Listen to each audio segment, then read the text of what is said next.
Today is Thursday, January 14th. What to know about the House impeaching President Trump for the second time, who did and did not go along with it, and what happens from here.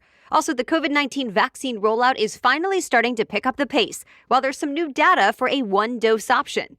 Plus, how Airbnb, hotels, and airlines are all cracking down ahead of Inauguration Day. Netflix makes a new promise for 2021, and with no winners again, 2 national lotteries see their jackpots soar even higher.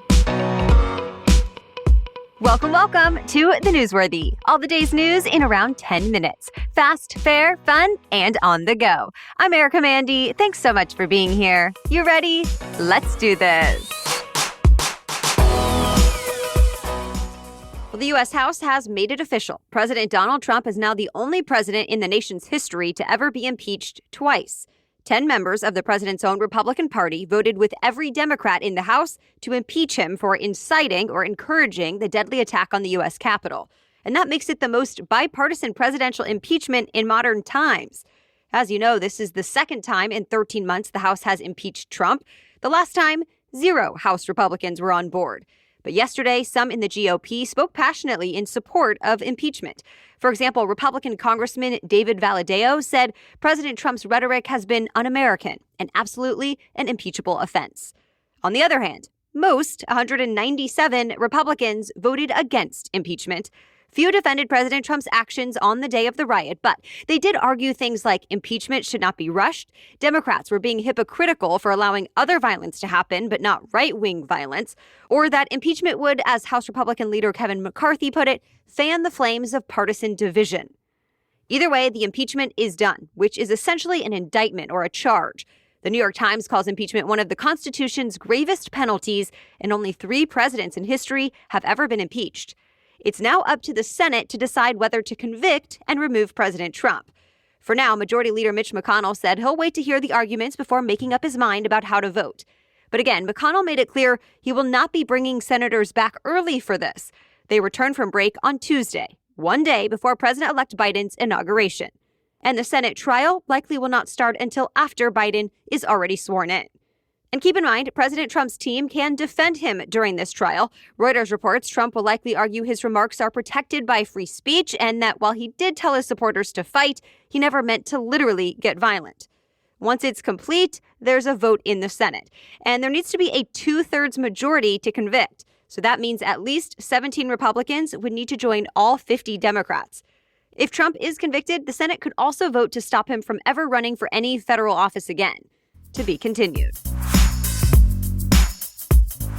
Intelligence officials are putting out another chilling warning ahead of next week's inauguration. Federal officials told police chiefs in major cities to be on high alert and to share intelligence about any signs of trouble. A few police chiefs on that call told the New York Times they're worried about armed militia groups and racist extremists. Apparently, there's been chatter online about violence over the next week. At this point, the U.S. Capitol is already surrounded by the largest ever security force. So federal officials told local law enforcement to prepare for potential attacks on state capitals, federal buildings, and certain politicians' homes. Meanwhile, President Trump is calling on all Americans to, quote, ease tensions and calm tempers. The White House released a video showing the president in the Oval Office condemning last week's riot and discouraging any other potential violence. In fact, he said, quote, no true supporter of mine would ever endorse political violence. Well, it looks like the COVID-19 vaccine rollout is finally starting to pick up the pace a bit. For the first time, the U.S. gave out nearly 1 million vaccine doses within a single day. The CDC reported yesterday's record was by far the fastest pace of vaccinations since the rollout started a month ago.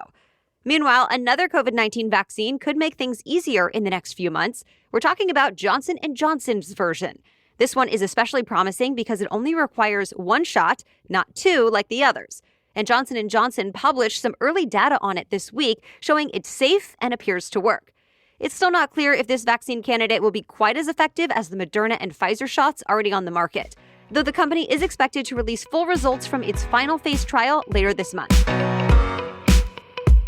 A CDC report found in-person classes at schools in nearly 2/3 of the U.S. have not led to community outbreaks. So federal scientists say schools should be the last to close and the first to open. But of course, it's not all good news when it comes to the pandemic. The U.S. continues to set grim new records. More than 4,400 deaths were reported in the U.S. on Tuesday alone. At this rate, the total number of American COVID-19 deaths will hit 400,000 next week. That's about the population of Tampa, Florida, or Tulsa, Oklahoma.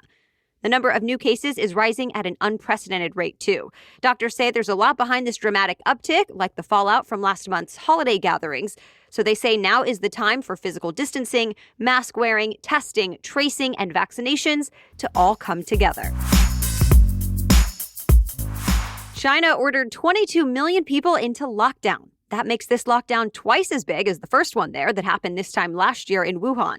But now the country is facing its worst coronavirus flare-up since last summer. That said, the numbers are still relatively small. China is seeing an average of 109 new cases a day, mostly around the capital of Beijing. Meanwhile, the World Health Organization has a team of experts set to arrive in China today. They'll have to quarantine for 2 weeks, then they'll start investigating the source of this worldwide pandemic. All right, we have more news just ahead, but first, a quick break for our sponsor. This episode is brought to you by 1010. You may have read about this in the New York Times or Forbes, and we're excited to tell you about it. 1010 is an exclusive collection of 10 one-of-a-kind engagement rings designed by 10 of the most distinctive designers working today. Using only diamonds responsibly sourced from Botswana, 10 design masters have each produced a uniquely beautiful commitment ring, launching exclusively on January 18th at BlueNile.com. And when they're gone, they're gone. We all know that the diamond engagement ring is iconic. It's a timeless expression of the deepest commitment between two people, and with 1010, it's been beautifully re-envisioned in the hands of 10 modern designers working exclusively with sustainably sourced diamonds. If you're making 2021 plans or are on the hunt for the perfect ring to wear forever, you're definitely going to want to check this out. Again, this exciting limited edition collection of diamond engagement rings launches on January 18th, and you can preview it exclusively at BlueNile.com. Now back to the news. Well, the U.S. government is cracking down on China in an effort to stop human rights abuses. The Trump administration is now banning all cotton and tomato products from the region of Xinjiang. It's over allegations the Chinese Communist Party is using forced labor from detained Uyghur Muslims. Though China denies it and says the camps are just job training centers needed to fight extremism. Well, now the Wall Street Journal reports this new ban is the toughest punishment the U.S. has handed out for it so far. And it could have a big impact on businesses. China is one of the world's top cotton producers. The U.S. estimates about $9 billion worth of cotton products and about $10 million worth of tomato products were imported from China into the U.S. last year. In fact, researchers and journalists have linked dozens of companies to workers or products from Xinjiang, like Apple, Nike, and Kraft Heinz.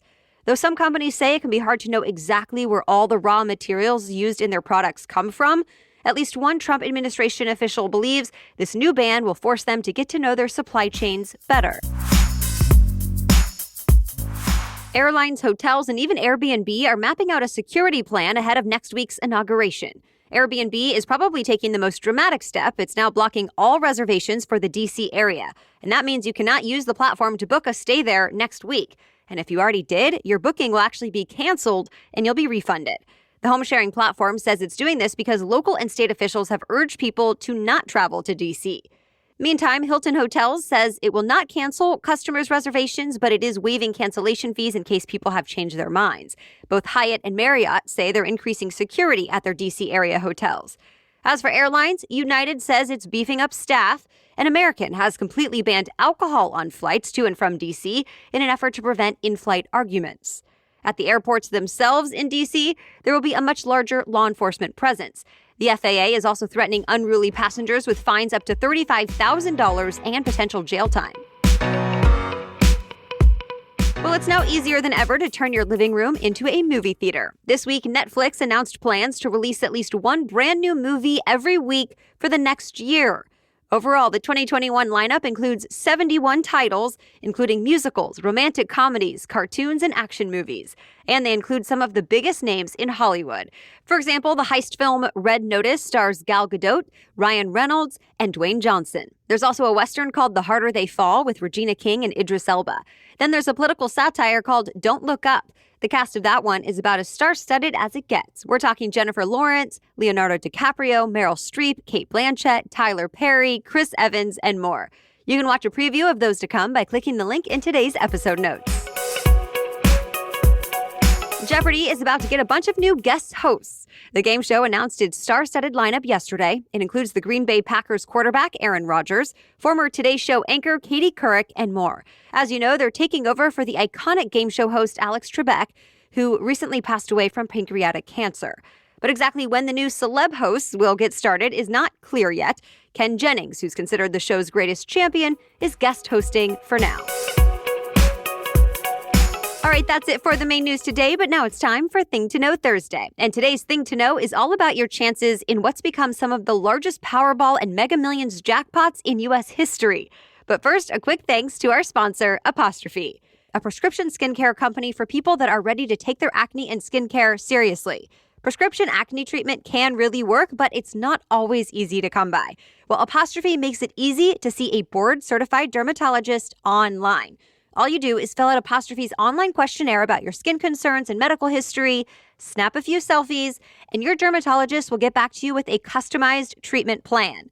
Apostrophe treats acne, but they can also help you hit your other skincare goals. I appreciated how quick and easy the whole process really was. And right now, you can get $15 off your first visit with a board-certified dermatologist at apostrophe.com/newsworthy. Just use our code newsworthy. This code is available to only our listeners. To get started, just go to apostrophe.com/newsworthy and click Begin Visit. Then use the code newsworthy at sign up, and you'll get $15 off your dermatology visit. That's APOSTROPHE, apostrophe.com/newsworthy, and use that code newsworthy to get your dermatology visit for $15 off. Okay, now back to those two big lottery jackpots. Last night's Powerball drawing came back without a winner again, so the prize grew to $640 million. Similar story after Tuesday night's Mega Millions drawing. The prize climbed to $750 million.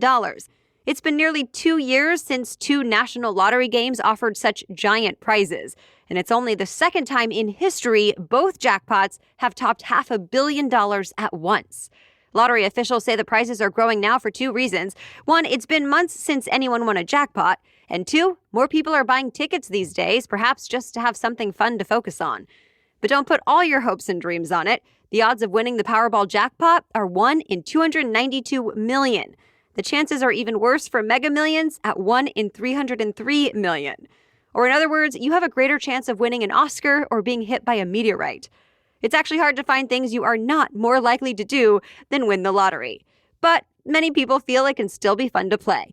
The next Mega Millions drawing is coming up this Friday, and then the Powerball drawing is on Saturday. And that's your Thing to Know today. All right, thank you so much for listening. We'll be back tomorrow with much more news to know. Until then, have a great day.